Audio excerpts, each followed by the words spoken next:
बिटिया को मिलने के लिए, मगर यहाँ बहुत सारा हमारा परिवार दिखा। हमारे सोनी जी भी मिल गए, बहुत अच्छा लगा कि थोड़ी देर रह के आगे निकल जाएंगे, मगर आप सभी लोग यहाँ आके बैठ गए और सत्संग चल रही है। तो मेरा भी एक कर्तव्य बनता है, तो कुछ गुरु महाराज के वचनों को आपके सामने रख दो, उसका निर्णय, उसका अर्थ ये सत्संग के माध्यम से आपको समझा सकूं, आपके द्वारा मैं कुछ समझ सकूं। तो थोड़ी देर में और इस सत्संग को लेते हैं, फिर वाणी महाराज को विश्राम देंगे।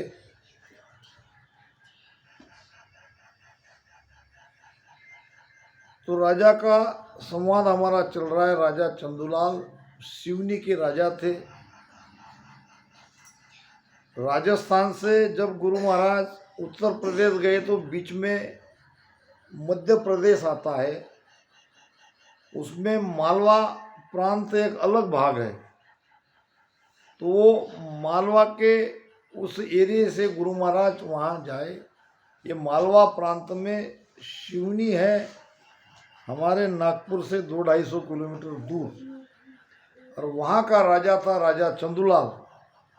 सगुन उपासक था, कृष्ण भक्त था और ज्ञानी तो था।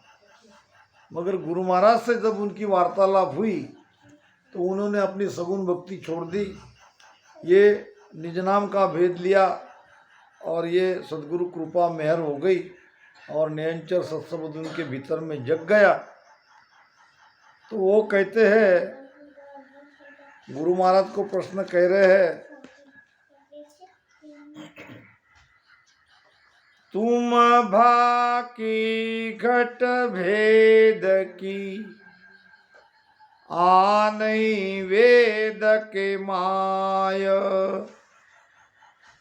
प्रगट लचन मोकु कहो, अमर लोक जे जाय। हे गुरुदेव, आपने जो अभी ज्ञान दिया ये तो सब भीतर का ज्ञान है। तुम भाकी घट भेद की, घट नाम शरीर, शरीर के अंदर का सारा भेद आपने 2 हरदस के माध्यम से बताया कि राजा ऐसा भेष हमारा भेदी, जके भली विद जाने करनी लखे न सारा। देरो भेष सकल सोई माया, असत सत नहीं कोई, और जो कोई भेद शब्द को साजे मोक मिलेगा सोई। अब शब्द का भेद भीतर में तो शब्द जगता है, शब्द की ही यात्रा आपने बताई है। तो ये तो सारी बातें घट के अंदर की हुई, ये तो शास्त्रों में नहीं है, ये तो वेदों में नहीं है, ये तो पुराणों में नहीं है। तुम भाकी घट भेद की आ नहीं वेद के माय, और प्रगट लक्षण मोय कहो, अमर लोक जे जाए। अब अमर लोक का रास्ता ही उनको बता रहे थे, मगर राजा और खुलासा कराना चाहते हैं। प्रगट ज्ञान गुरु महाराज से वो सुनना चाहते हैं, अमर लोक में कैसे जाया जाता है, इसका खुला ज्ञान, प्रगट ज्ञान मुझे कहो। आपने जो बात कही है, जो ज्ञान दिया है, ये वेदों में नहीं है। बार बार विनती करो, सांभळ जो गुरुदेव, परम धाम की मजावसी, जके बताओ भेव। देखो, ऊंची चीज लेनी हो तो बड़ी विनम्रता से प्रार्थना करनी पड़ेगी।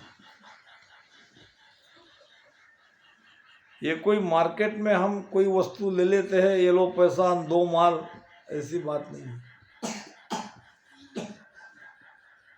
आपने कथा सुनी होगी, माता पार्वती को जब नारद जी मिले और उनके मन में ये शंका पैदा कर दी कि भगवान के गले में जो मस्तक की वो मुंडी की माला है वो किसकी है। तो पार्वती ने कहा मुझे क्या पता, अड़भंगी है, डाल लिए होंगे किसी की भी, मुझे उससे क्या। नहीं, पूछ के देखना। जब माता पार्वती भगवान शिव जी को पूछने गई कि आपके गले में जो ये मुंडियों की माला है ये किसकी है, आपने क्यों डाल रखी है। शंकर जी ने कहा क्या तुम्हें नारद जी मिले थे, आपको कैसे पता चला। क्योंकि ऐसे रहस्यमय बात नारद के सिवा तो कोई कह नहीं सकता। भगवान शिव जी को कहना पड़ा ये आपके ही मस्तक की ये मुंडियों की माला है।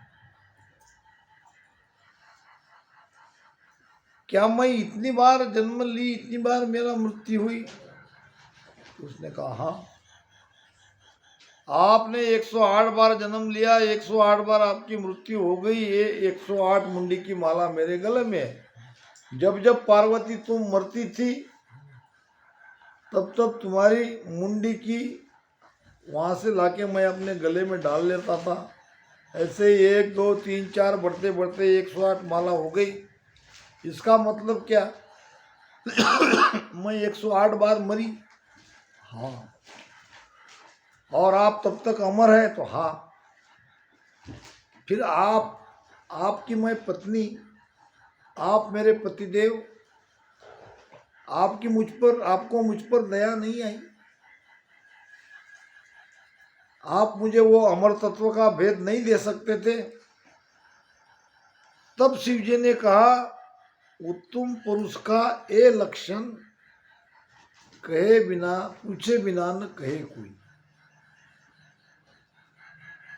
उत्तम संत उसे ही कहते हैं जो अपनी तरफ से कोई बात नहीं बताए।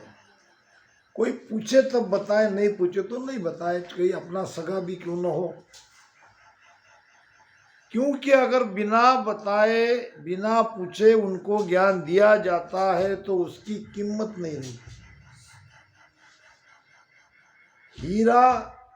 हीरे का व्यापार ऐसे किसी के सामने नहीं खोल सकते। छोटे मोटे गांव ढाणियों में हीरा बेचा नहीं जाता, वो तो ऐसे जोधपुर के जैसे बड़ी सिटी में ही काम होगा। क्योंकि हीरा का ग्राहक ऐसे बड़ी सिटी में है, हीरा का ग्राहक छोटे मोटे गांव में ढाणियों में नहीं है। कबीर साहब कहते हीरा तहाँ न खोलिए जा कुंजड़ की घाट, बांधो अपनी गाठड़ी चालो अपने बाट। हीरा तहाँ न खोलिए जहाँ कुंजड़ की हाट। छोटी मोटी साग सब्जी लेने वाले ग्राहक जहाँ है वहाँ तुम हीरा लो हीरा लो हीरा लो कह के बैठेंगे तो कौन लेगा। बांधो अपनी गाठड़ी। ऐसे ये महापुरुष का ज्ञान हीरे से भी अनमोल है। वो वहीं खोला जाता है जहाँ उसके पार की है, उसके लेने वाले। सादा शब्दा परखिए कहते हैं, हीरा परके जोहरी और शब्द को परके साध। हीरा परके जोहरी शब्द को परके साध, जो कोई परके साध को ताका मता अगाध। हीरा की परीक्षा जोहरी करते हैं, शब्द की परीक्षा साधु ही करते हैं। और जो कोई साधु की परीक्षा करके उसके शरण में चला जाता है, उनके मत को, उनकी समझ को क्या कहना। गुरु महाराज कहते हैं कि सुख राम सोई जन साचा, के सुख राम सोई जन साचा, साचा सतगुरु जोए, साचा सतगुरु जोई, करणी बिना नवघट जागे, करणी बिना नवघट जागे, अखंड उजियाला होई में, अखंड उजियाला होई बे, आनंद लोक तोरे बंदा वे हंस जासी, आनंद लोक तोरे बंदा वे हंस जासी, सतगुरा जी राजस गावे, सतगुरा जी राजस गावे, मिलिया हर कभी चढ़िया उदासी, मिलिया हर कभी चढ़िया उदासी, इयो चिल चिल आवे, इयो चिल चिल आवे। छिल छिल को क्या कहते हैं आप लोग? बार बार मेरा आना हृदय में, हृदय प्रेम से भरना। केवल राम राम रटन करने से काम नहीं चलेगा, ये सारे लक्षण हमारे अंदर आने चाहिए। आनंद आनंद लोक में हंस ही जाएगा, मगर कौन सा हंस जाएगा? वो हंस जाएगा सदगुरा जिरा जस गाए वे, सदगुरु की महिमा करता हूं। इसको कहते हैं जस गाना। अब सदगुरु है दो, एक है बाहर का, एक है भीतर का। बाहर का सदगुरु तो छूट सकता है, मगर भीतर का नहीं छूटता।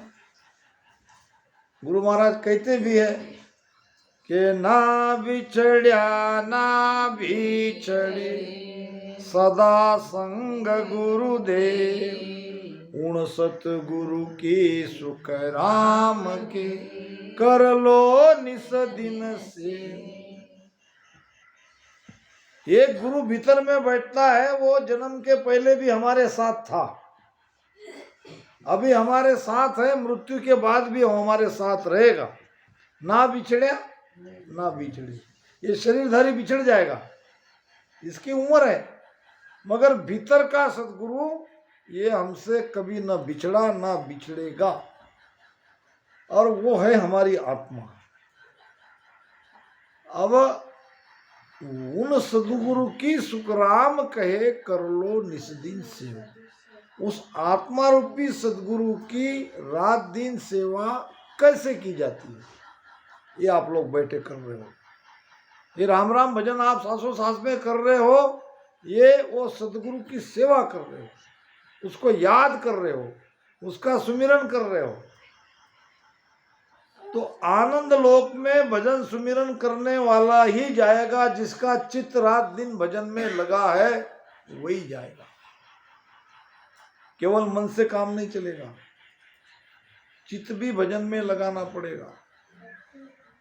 महाराज ने एक भजन में बड़ी सुंदर बात कही है, क्रोड़ यतन करणी करे बिंद राखे माही, क्रोड़ यतन करणी करे बिंद राखे माही, के सुख देव तोई नाम की चितवन समनाही, हे सुख देव तोई नाम की चितवन समनाही, एक घड़ी आदि घड़ी। नाम लेना एक बात है, नाम का चिंतन करना एक बात है। लेते तो तब है जिसमें हमारा मन भी लगा है, हमारा चित्त भी लगा है, मगर कुछ समय ऐसा भी होता है कि जब हम काम धंधे के इसमें भजन में नहीं बैठ पाते, तो उस समय आपको चित्त से ये राम नाम को हटने नहीं देना है। हृदय में, अपने चित्त में ये राम नाम हमेशा के लिए बसा हुआ चाहिए, बार बार उसकी चितवनानी रहनी चाहिए। एक ही याद हमको करना है कि अब भजन में समय कब मिल रहा है, भजन कब करेंगे, भजन कब करेंगे। काम करते करते भी आपके चित्त में ये बात बराबर लगी रहेगी तो वो भी भजन ही है। एक कोई ग्वाला था, गाय चराने वाला, ग्वाला ही कहते हो, भोला भाला था, सीधा साधा था। दिन भर जंगल में जाता, गायों को चराता, दोपहर में पानी पिलाने के लिए लाता और पेड़ की छाया में गाय को बिठाता और वो भी अपना भोजन प्रसाद करके वो भी थोड़ा सा आराम करता। रोज का उसका ये रूटीन। संयोग से एक दिन कोई संत उस रास्ते से जा रहे थे। संत जी को प्यास भी लगी और भूख भी लगी, और दूर से उसने देखते ही कोई संत महापुरुष से जाके चरण स्पर्श किए, झुक गए। संतों ने कहा प्यास लगी है, थोड़ा पानी लाओ, जल लाओ। अभी बैठिए। लाके ठंडा ठंडा जल पिला दिया। फिर कहने लगे महाराज भोजन, अगर भूख लगी हो तो भोजन भी है मेरे पास, भूख तो लगी है तो जिमो। रोटी भी खिला दिया, पानी भी पिला दिया और संत थोड़ी देर आराम भी किया, उन्होंने लेट गए। फिर उठे, कहने लगे कि चलो अब मैं निकलता हूँ। दोबारा आया, प्रणाम किया, कहा कि देखो भाई भजन सुमिरन जानते हो? उसने कहा मैं अनपढ़ आदमी, गाय चराने वाला, मैं क्या जानूं? नहीं जानते? नहीं जानते। अच्छा बैठो, मैं बताता हूँ। सासों सास में राम राम करो। ठीक है, आप कहते हो तो कर लेता हूँ। भजन करवाया थोड़ी देर, फिर कहा कि आपने मेरी इतनी बढ़िया सेवा करी है तो मेरा भी कोई फर्ज बनता है आपको कुछ देके जाना। तो ये त्रिलोक में सर्वश्रेष्ठ राम नाम मैं तुम्हें देकर जा रहा हूं, इसको कम से कम 10 मिनट रोज भजन करना। एक आसन पर बैठ के सांसों सांस में 10 मिनट तक भजन करना। वो कहने लगा महाराज मेरे पास तो 10 मिनट समय नहीं निकलता, देख नहीं रहे मेरा काम है गाय को चराना, सुबह से उठता हूँ और सब लेटरिन बाथरूम नहाना जो भी है वो सारे कार्य, फिर नाश्ता, फिर भोजन प्रसाद, ये सब बनाते बनाते मुझे समय हो जाता है। और तब तक ये गाय बेचारी भूखी रहती है तो उसकी आवाज़ भी मेरे कान तक पड़ती है, तो मैं उनको भूखी नहीं देख सकता।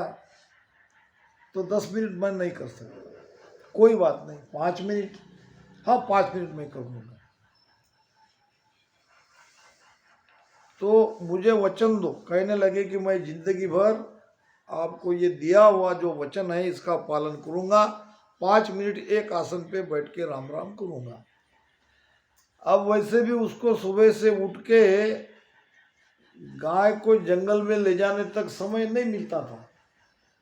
अब उसमें ये 5 मिनट का भजन उसने जोड़ लिया।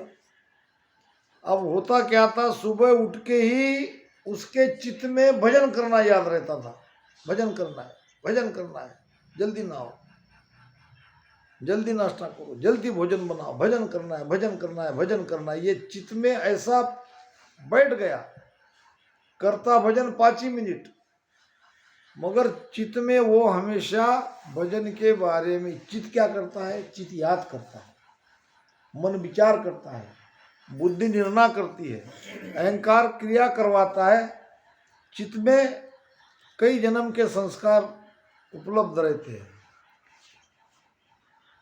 तो चित्त में भजन चाहिए हमारा भी, और वो रोज हमेशा चित्त में भजन को याद कर करके 5 मिनट भजन बैठ जाता। अब सालों से उसका ये चलता रहा। धीरे धीरे बूढ़ा हो गया। एक दिन शरीर छूट गया। अब शरीर छूटते ही ये जीवात्मा जाता है किसके पास? यमराज के पास। अब यमराज के पास जब जाते हैं तो हमारा खाता चेक किया जाता है कर्म का। पाप पुण्य के न्याय को सिरजो है जमराज, और संत सिरजा सुखराम कहे जीव उदाहरण काज। पाप पुण्य का हिसाब किताब देखने के लिए यमराज वहां बैठा है, और संत जीव को उद्धार करने के लिए आए। सबका अपना अपना कार्य है। ये ब्रह्मा विष्णु महेश भी अपना कार्य कर रहे हैं। वो तो कहते हैं कि 3 लोक की फांस गला में बंदगी बने न खाई, उपत खपत करो प्रतिपाला आ विपदा ब्रह्म लगाई। हमारे पीछे ये विपदा ये ब्रह्मा ने, सृष्टिकर्ता ब्रह्म ने लगाई है कि सृष्टि को बनाओ, प्रतिपाल करो, मिटाओ। ये काम से हमें फुर्सती नहीं मिलती। हम भी भजन करना चाहते हैं, हम भी परमात्मा को पाना चाहते हैं, मगर हमें भजन करने के लिए समय नहीं मिलता। क्या करे? अब इसकी जीवात्मा गई वहां आते चित्रगुप्त अपना अपना खाता लेके बैठ गए। आदेश मिला, देखो इसका हिसाब किताब क्या है कर्म का। देखा और यमराज जी को कहा, महाराज इसने तो जब से गुरु बनाया है तब से रोज 3 घंटा भजन किया है। ये वहीं खड़ा था। 3 घंटा भजन मैंने कब कहा, कब किया? दोबारा जब यमराज को उसने यही बात कही कि इसने रोजाना 3 घंटा भजन किया है, तब ये रहा नहीं गया। उसने कहा, महाराज आप किसी दूसरे का खाता देख रहे हो, कहीं लिखने में भूल चूक हुई हो सकती है। मैंने कभी जिंदगी में 3 घंटा भजन नहीं किया है, आपने गलत लिखा है। या तो मेरा खाता नहीं, आपने गलत लिखा। वो हंसने लगे, कहने लगे, हम गलती नहीं करते, हम जो लिखते हैं वो सही लिखते हैं, और दूसरा का खाता नहीं है, ये तुम्हारा ही है। तुमने ही 3 घंटा भजन किया है जब से गुरु बनाया तब से। मैं फिर कहता हूं कि मैंने 3 घंटा भजन आज तक जिंदगी में कभी नहीं किया। तो तुम्हारे कहने से कुछ नहीं होता। हमारे पास जो लिखा है वही सत्य है, और उसके अनुसार तुमको आगे का सुख मिलेगा। ये कहने लगे, मुझे बताओ तो सही, मैंने कब, एक आध दिन का तो बताओ, एक आधे महीने का तो बताओ, मैंने कब कब 3 घंटा भजन किया। तो उन्होंने कहा, देखो आपने गुरु धारण करके 5 मिनट रोज का भजन किया, हाँ ये बात सत्य है। आज तक किया, हाँ। कभी एक दिन भी उसमें ये नहीं हुआ, खाली नहीं गया, नहीं गया। मैं तो ये कर रहा हूँ, मैंने 5 मिनट किया, मगर हमारे खाते में 3 घंटे हमने इसलिए लिखे हैं, तुम करते तो थे 5 मिनट, मगर 3 घंटे से तुम्हारे चित्त में भजन रहता था। सुबह उठते ही भजन करना है, सुबह उठते ही भजन करना है। काम करते करते तुम्हारे चित्त में भजन ही रहता था, चित्त और तुम्हारा कहीं लगा हुआ नहीं रहता था। इसलिए वो भी समय तुम्हारे भजन में जोड़ दिया गया और तुमको 3 घंटे का रोज का भजन किया, ऐसा वहाँ पे हमने यमराज को बताया। खाता चला गया, अब इसका तुम सुख भुगतो। तो कहने का मतलब, भजन के लिए हमारे अंदर, हमारे चित्त में ये चितवन चाहिए के सुखदेव तोई नाम की चितवन सम नहीं। भजन तो करो, मगर भजन के साथ साथ चित्त से इस राम नाम को कभी भी मत जाने दो।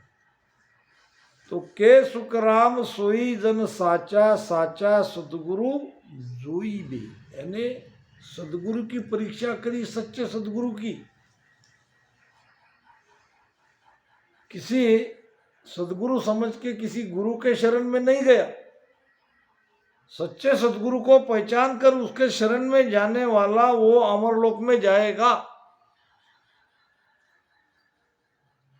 मिलिया हरक बिछड़िया उदासी। बाहर में सदगुरु मिलते हैं तब भी हमारा हृदय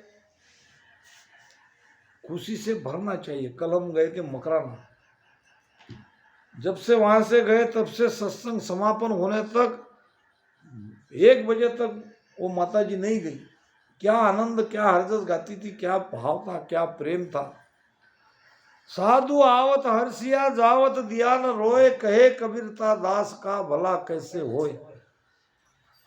तो बाहर के भी साधु के साथ हमारा ऐसा ही बर्ताव चाहिए और भीतर के सदगुरु के साथ तो बिछड़ना ही नहीं चाहिए। मिलिया हरक बिछड़िया उदासी। भजन करने में खुशी, भजन से मजबूरी में उठना पड़ता है तो उदासी। ये लक्षण अगर है तो हम अमरलोक में जाएंगे। जोर जबरदस्ती भजन में बिठाने वाला काम नहीं है। उल्टा गुस्सा आना चाहिए, क्रोध आना चाहिए कि ये काम क्यों मेरे पीछे पड़े हैं। भजन के समय आड़े आ जाते हैं। बड़ी मुश्किल से मन भजन में लगा था, भजन में बहुत आनंद हो रहा था, अब उठना पड़ेगा, तो इसके कहते हैं बिछड़िया उदासी। तब हम शब्द के साथ बिछड़ रहे हैं, राम नाम के साथ हम बिछड़ रहे हैं, तब हमारे अंदर उदासी आएगी। तो ये बात सच है, ये अंतरांग भक्ति के लक्षण है, ये बाह्यांग भक्ति के लक्षण नहीं है। तो ऐसा अगर भजन होता है, एक जगह महाराज ने बड़ी सुंदर बात कही है, सतगुरा जीरा दर्शन जात पाव गुगरिया मान्या। सतगुरा जीरा दर्शन जाता पाव गुगरिया मान्या। दर्शन किया आनंद वो उपजा, जाने दरब कोई लाद्या।